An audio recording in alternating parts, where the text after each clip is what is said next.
Today there is interesting news from the Liman direction. Here Russian commanders again resorted to one of their favorite and most brutal tactics, employing drone barrier troops to continue the offensive after the soldiers' morale had already broken. They did this to instill fear and obedience in their soldiers in preparation for a renewed push toward Liman, building up for what could become one of the most brutal offensives of the war. The Russian strategic goal is to break through Ukrainian lines along the Zherebets River, take control of the area between Zherebets and the Oskil Rivers, and move to sever Ukrainian ground lines of communication. If successful, Russian forces would aim to press southward and capture Liman, a gateway into the heavily fortified Ukrainian-held cities of Sloviansk, Kramatorsk and Siversk in northern Donetsk Oblast. Such a maneuver would also complement another planned offensive from the south toward Kostiantynivka, as Russians plan to capture northern Donetsk Oblast before they are forced to end the war. Russian command seems to be laying the groundwork for a massive multi-directional offensive that could put Ukrainian defenses under severe pressure. However, the Russians have faced a significant choke point at Torsky. The Zherebets River here widens considerably due to nearby water reservoirs, creating natural bottlenecks that funnel Russian forces into narrow kill zones. Ukrainian defenders have turned these choke points into death traps using drones, tanks and artillery, waiting for the precise moment to strike the enemy when they are most vulnerable. Meanwhile, from the south, the dense Zherebets forest has given Ukrainian units a major advantage for months. Utilizing drones and artillery from within the forest allowed the Ukrainians to create a death zone for all Russian units advancing toward Torska, striking them before they could even establish a proper foothold, making any progress impossible. To try and break the stalemate, the Russians have resorted to infiltration tactics along the eastern riverbank.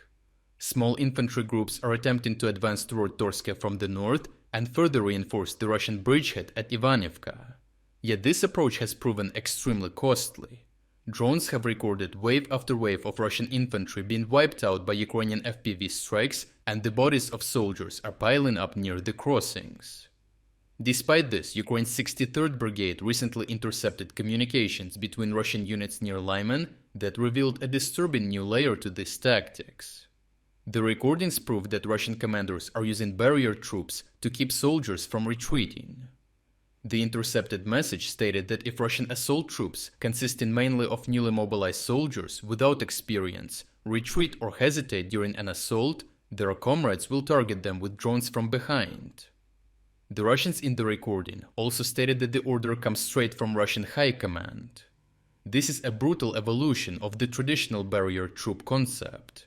Rather than having soldiers posted in the rear to shoot deserters, the modern Russian army has now weaponized drones against its own men. It's a reflection of just how desperate Russian command has become to maintain momentum, regardless of the cost in lives or morale. It also underscores the growing reliance on untrained, poorly motivated mobilized troops, who must now fear not only the enemy, but their own forces as well. The result was gruesome. Under threat of execution by their own drone operators, Russian troops have no choice but to continue the assaults.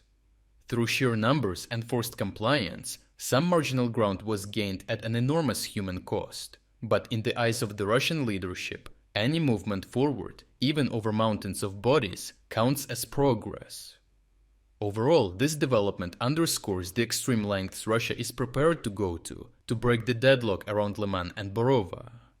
With mounting troop concentrations and fresh units pouring in despite catastrophic losses, the region has become a strategic focal point. However, with such attritional human wave assaults, the Russian command is effectively undermining its own summer offensive plans, as they are exhausting their manpower resources and risk having no critical buildup of reserves needed for a breakthrough. If you are against the invasion of Ukraine and you want to support the work that I am doing, consider subscribing to our own independent news website. Here you can find our exclusive strategic insights, comprehensive overviews of all fronts, and regular tactical analysis videos. By subscribing, you will not only show your support for this channel, but also help and defend independent journalism. The link to our website is in the description. Thank you for watching this report, and I appreciate everyone who stepped up to join us.